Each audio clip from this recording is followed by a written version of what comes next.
Hello, and welcome to Living English. Last time on Sisters and Brothers, Steve was teaching Anne how to play darts when Anne decided to tell him about her missing brother. Now let's see what happens when Anne shows Steve a photo of her brother.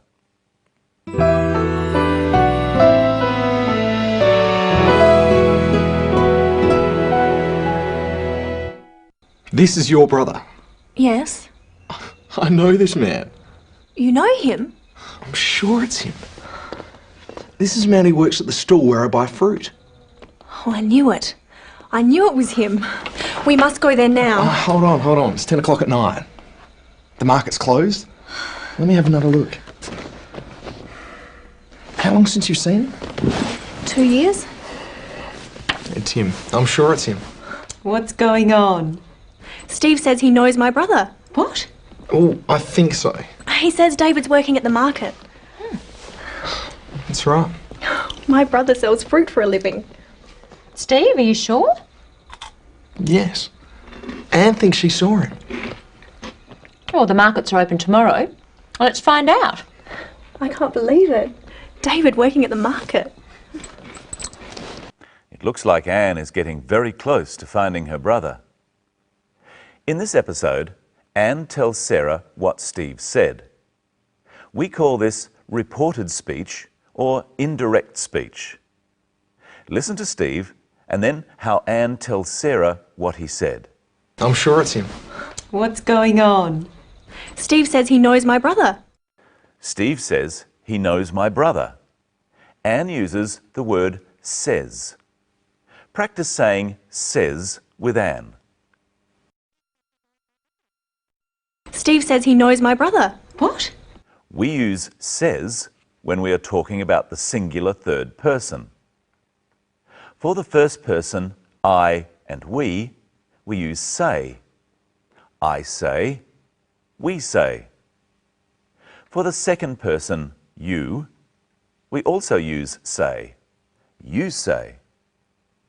The third person is anyone or anything else. For these, we use says.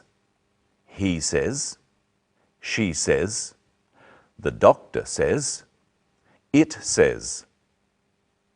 We don't just use it to mean talking. We use it to mean writing too. We say, the newspaper says. But when the third person is plural, we use say. The newspapers say, the doctors say, they say. And if we ask a question, we use say. What does Anne say? He says David's working at the market. He says. Now it's your turn. Steve, he knows Anne's brother. Steve says he knows Anne's brother. He, David's working at the market. He says David's working at the market. Anne uses says because Steve has only just finished saying that he knows her brother. She could have used the past tense said. He said David's working at the market. My brother sells fruit for a living. Steve, are you sure? Yes. Anne thinks she saw him. He said Anne thinks she saw him. We use thinks or think in the same way as says or say. See if you can remember which one to use. Your English is very good. I think your English is very good. Michelle, your English is very good. Michelle thinks your English is very good. Now, where did Steve think he saw David? I'm sure it's him. This is a man who works at the store where I buy fruit. He thinks he saw David at the stall where I buy fruit. That's in the market. Notice that he says, this is the man who works, and not, this is the man that works. Listen again. I'm sure it's him. This is a man who works at the store where I buy fruit. We mostly use who when we are talking about people, and always that if we're talking about things. We say, I don't like cars that are noisy, but I don't like people who are noisy. Let's try some. I like cars are fast. I like cars that are fast. I like children laugh. I like children who laugh. You don't always have to say who when you're talking about people. You can also say, I like children that laugh. But with things, such as cars, we always say that. We use words such as who, that, which, and where when we want to say something about what has just been mentioned. Listen to the way Steve uses the word where. This is a man who works at the store where I buy fruit. He mentions the stall and then says something about it. The stall where I buy fruit. We use where to say something about a place, or to provide extra information about a place. When Steve says, the stall where I buy fruit, we are told something about the stall. It's the place Steve goes to buy fruit. Here are some more examples. I want to see where you live. This is the place where I grew up.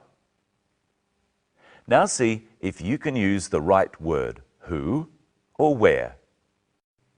This is the girl. She works at the supermarket. This is the girl who works at the supermarket. This is the girl. She is getting married. This is the girl who is getting married. She works at the supermarket. I shop there. She works at the supermarket where I shop. And we can put all these ideas together in one sentence like this. This is the girl. She works at the supermarket. I shop there. She is getting married.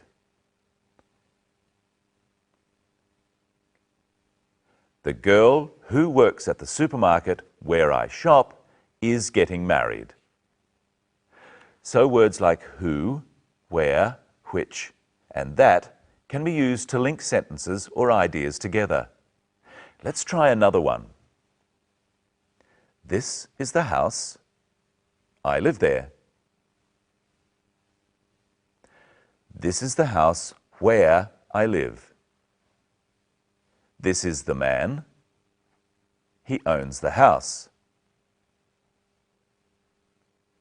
This is the man who owns the house.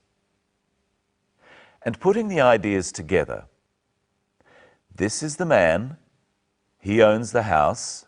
I live there. This is the man who owns the house where I live. Now listen to what Anne says about her brother who works at the market. My brother sells fruit for a living. And this is Michelle. She helps host the program. This is Michelle who helps host the program. Hello, Michelle. Hello, Brenton. Hello, everyone. What does Anne mean when she says he sells fruit for a living?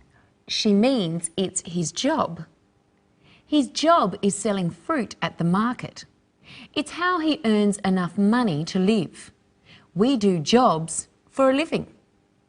What jobs have you done for a living? I used to work at the market like David. I used to unload the fruit and vegetables off the trucks in the morning.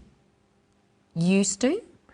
We say used to for something that you did in the past but don't do now.